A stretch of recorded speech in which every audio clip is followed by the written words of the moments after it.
주차를 하고 딱 내렸는데 벽면에 장애인씨 장애인인 게 이 세상 살아가는데 특권입니까? 라는 그런 벽보가 붙어 있었어요. 저를 약간 경멸의 눈빛? 이거를 왜 이렇게 만져? 한 5분 정도 그렇게 쳐다보시더라고요. 그때 첫째 아이가 장애를 가지고 있는데요. 뇌병면 장애, 그리고 지적 장애, 그리고 뇌전증을 동반한 인지적 중증 장애를 가지고 있습니다. 둘째 아이는 첫째 누나가 이제 발달 장애도 가지고 있고 보행상 장애도 가지고 있기 때문에 조금의 어려움이 있지만 그래도 씩씩하게 한 가정 안에서 잘 자라고 있다고 생각합니다. 장애 형제가 있다 보니까 동생이 있다 보니까 첫째 아이의 등교라든지 이런 부분은 선생님의 도움을 좀 받고 있고요. 장애 정도에 따라서 한 달에 이제 국민연금공단에서 심사를 나오거든요. 지금 저희 아이의 장애 정도에 있어서는 180시간 정도 기본 시간을 받고 있고요. 100시간 정도가 추가 플러스로 되는 걸로 알고 있거든요. 이게 조금은 좀 민감한 얘기고 어려운 얘기일 수도 있지만 그 270시간을 사실은 온전히 다 쓰지는 않아요. 관행적으로 선생님들도 힘드신 부분들이 있을 테고 저희도 그 시간만큼을 다 부탁을 드릴 수가 없는 그런 상황들이 복잡하게 연결이 되어 있거든요. 저도 최소로 제가 일을 최소로 하더라도 돌봄도 최소로 맡겨야지 라는 생각을 사실은 기본적으로 가지고 있고 장애 아동의 돌봄은 사실은 부모인 저희들도 보기 어려운 부분이 있으니까 서로 그런 부분에 있어서는 조금 시간을 충분히 이렇게 막 부탁을 드리거나 그러지는 못하고 있는 것 같습니다. 나는 장애 아동을 낳더라도 당연히 엄마가 잘 양육해야지 그건 책임질 수 있어 라는 약간의 그 근거 없는 자신감이 있었거든요. 진짜 그런 자신감이 있었는데도 불구하고 정말 어렵더라고요. 뇌파가 안 좋아서 만 3세까지는 아예 밤잠, 낮잠 할 것 없이 잠을 아예 안 잤거든요. 잠 못 자는 고문이 왜 있는지 알 정도로 보통 엄마들이 신생아 때 쪽잠 자서 힘들다고 하잖아요. 그거를 그냥 3년 내내 생으로 진짜 견뎠고 그렇게 밤을 쭉 샌 다음에 운전해갖고 대학병원 재활치료를 가야 되는 거죠. 비장애 아동의 경우에는 예측이 되잖아요. 한 2~3살 정도 때까지 키우면 어린이집을 이제 보낼 수 있겠다. 어린이집을 가면 유치원을 6~7세 정도에는 가겠다. 그리고 7세 이후에는 초등학교 가고 이제 혼자 학원도 가고 학원에서 픽업도 해주고 막 이런 게 있잖아요. 근데 저희는 보통은 다들 예측이 안 되는 삶을 살고 있죠. 언제 우리 아이가 과연 어린이집이라는 기간을 갈 수 있을까? 갈 수는 있을까? 아니야, 그냥 병원에만 있어야 될 것 같아 라는 생각들이 되게 강했던 것 같아요. 정말 힘들었던 게 보통 엄마들은 그 아이의 작은 미소, 작은 발달에도 되게 성취감을 느끼고 거기서 육아의 힘듦을 이겨내잖아요. 아이가 옹알이 하면 얘 옹알이해 이렇게 너무 신기해도 하고 엄마라는 소리를 들으면 내가 엄마구나. 그리고 폭 안기면은 그것 때문에 그래 이거면 됐어 라고 느끼잖아요. 근데 저희 아이는 4세 정도까지였을 거예요. 정말 초점도 안 맞았고 당연히 언어적 발화는 이제 엄마라는 옹알이가 지금 나오고 있으니까 그때는 제가 엄마인지 아닌지도 모르겠고 그리고 약간 뻗팅기는 게 있었어요. 이렇게 폭 안기는 게 없었거든요. 분명히 이 아이를 낳았고 정말 그냥 낳아서 바로 얘를 데리고 병원도 다니고 막 진짜 이 아이를 위해서 엄청 하고 있는데 내가 엄마이긴 한가? 얘는 나를 엄마로 알고 있을까? 약간 그런 게 조금 힘들었던 것 같아요. 그냥 하루하루 그런 작은 성취들을 느꼈으면 덜 힘들었을 것 같아요. 근데 그 시기에는 작은 성취조차도 없었고 그냥 뭔가 생으로 그냥 내가 낳았으니까 그 책임감 하나로 보고 있는 그런 느낌 있잖아요. 그런데 이제 그런 힘든 시기가 있었으니까 사실은 지금의 사소한 행복도 느낄 수 있는 것 같아요. 이 아이가 그냥 엄마라고 하는 것만으로도 사실 너무 고맙고 그런 애정 표현하는 거 보고 정말 그래 이만하면 됐다 이러거든요. 정말 아직까지 기저귀를 차고 있어요. 기저귀를 차고 있는데 보통 유아휴게실이 24개월 정도까지 되는 걸로 알고 있거든요.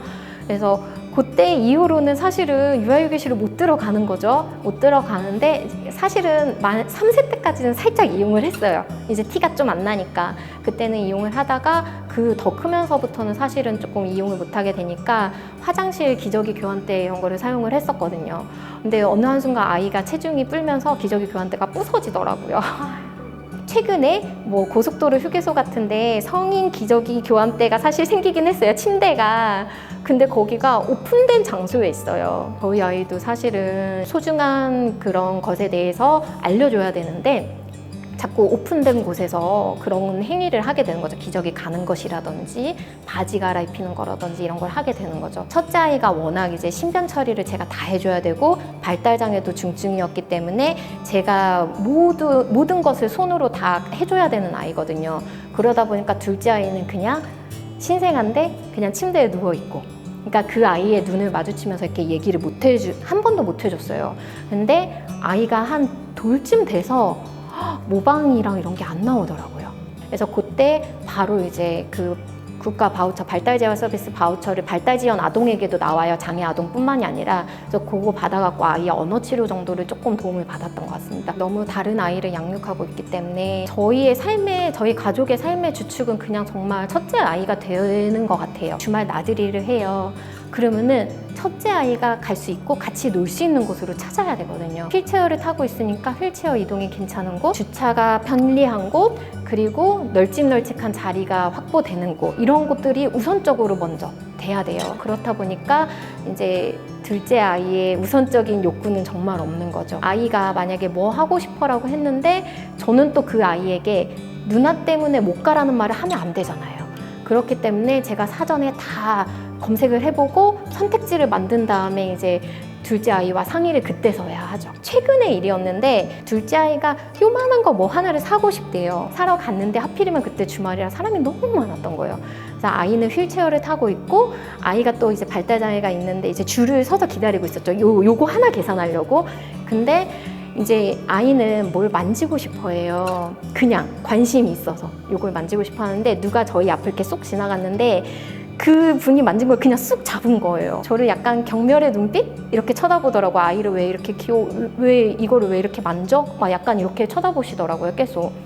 그거를 한 5분 정도 그렇게 쳐다보시더라고요. 제가 죄송합니다를 한 몇 번이나 반복했는데, 그래서 그때 조금 많이 아직은 세상이 많이 좋아지긴 했지만 아직은 조금 어렵구나. 그래서 제가 상황을 잘 설명하면서 이거 하나만 계산 먼저 해주시면 안 되냐고 이렇게 상황을 말씀드렸더니 해주셨거든요. 그렇게 해서 이제 그 마트를 탈출을 했습니다. 아이랑 그때 병원 갔다 올 때였어요. 주차를 하고 딱 내렸는데 벽면에 장애인 씨, 장애인인 게 이 세상 살아가는데 특권입니까? 라는 그런 벽보가 붙어 있었어요. 이게 절대 특권이 아니거든요. 저희 아이에게는 그냥 이동을 위해서 정말 필수적인 공간이에요. 왜냐면 저희도 나가고 싶거든요. 주말에 나가고 싶고 여기저기 놀러 가고 싶고 아이들 하고 싶은 거 해주게 하고 싶고 그렇거든요. 둘째를 낳았는데 제가 발달 지연이 있었다라고 했잖아요. 돌봄의 어려움도 있었고 그래서 차라리 빨리 어린이집에 보내고 싶은 마음이 컸어요. 근데 어린이집 그 대기 순번이 있잖아요. 1순위에 맞벌이, 뭐 부모가 장애인인 경우, 뭐 차상위계층, 근데 장애 형제 자매가 있는 경우는 없는 거예요. 이런 문제를 좀 안 되겠다 싶은 거죠. 그래서 그 장애인 부모에 요청을 했어요. 제가 이러한 문제가 있다. 같이 함께 해주실 수 있느냐. 이런 법안 개정 그거를 같이 힘을 써주실 수 있느냐 했더니 그래도 감사하게도 공감을 해주시고 그거를 전체 장애인 부모의 회의에 올려주셨더라고요. 저는 문제 제기를 했지만 그분들께서 많이 도와주셔갖고 그게 개정이 됐고 지금 현재 1순위 항목에 들어가 있어요. 사실은 이러한 과정들을 다 거칠 때 저희 둘째 아이는 민간 어린이집에서 전화가 와서 보내게 됐었거든요. 그럼에도 불구하고 제가 막 이거를 신경을 써서 막 했던 게 저희 가족만의 문제는 아니잖아요. 개정이 되고 나서 이제 주위의 장애 부모들이 비장애 형제들이 어린이집에 국공립 어린이집에도 꽤 가더라고요. 그런 거 보고 참 뿌듯하고 개별적인 목소리를 어디 가서 내는 것도 참 중요하지만 제도가 바뀌면은 전체적으로 다 혜택을 볼 수 있잖아요. 그런 부분에 있어서 참 도움이 되겠다라고 생각을 해서 공부를 이제 뒤늦게 좀 시작을 하게 됐던 것 같습니다. 돌봄이 분산돼야 된다고 생각해요. 장애 아이를 양육하는 부모들에게는 참 그 적재적소에 그 돌봄 분산을 할 수 있는 그런 제도들이 조금 어려운 것 같아요. 물론 너희들에 맞춰서 다 어떻게 해줘야 돼 라는 그런 부분은 당연히 나올 것 같아요. 왜냐하면 제도를 다 개별적으로 다 맞추기는 정말 어려우니까요. 그럼에도 불구하고 그냥 이러한 가족에 맞춰서 사실은 제도를 설계해 놓으면 다른 가족들은 당연히 더 많은 선택지가 있잖아요. 생기잖아요. 장애 아동이고 비장애 아동이고를 떠나서 유니버셜 디자인이라고 생각하고 그러한 가정에 맞춰서 생각을 하시는 게 필요한 것 같아요. 장애인식 개선 교육 강사라는 게 프리랜서 형식으로 하고 있거든요. 제게 이제 그런 교육기관에서 전화가 와요. 이날 몇 시에 뭐 강의가 가능하십니까? 라고 전화가 오는데 아시다시피 저는 시간이 되게 한정적이잖아요. 그러니까 그 시간 안에 들어오는 강의만 받을 수 있는 거죠. 사실은 학교 이런 것도 장애 아이를 양육하는 부모들에게는 돌봄의 연장선이기도 해요. 그렇기 때문에 그런 교육기관이나 돌봄 교실, 뭐 아니면은 방과 후 교실, 뭐 아니면 방학 중에 뭐 이러한 것들이 잘 마련이 된다면 사실은 저는 정규직도 꿈꿔볼 수 있지 않을까라는 생각을 합니다. 지금으로서는 꿈꿀 수 없는 상황이지만 제가 이제 조금 더 학업을 마칠 때쯤이면 조금 더 좋아지지 않을까. 이제 뭐 작년보다는 올해가 더 좋아졌으니까 이제 뭐 내년이나 내후년에는 더 좋아지지 않을까라는 생각을 꿈꿔봅니다.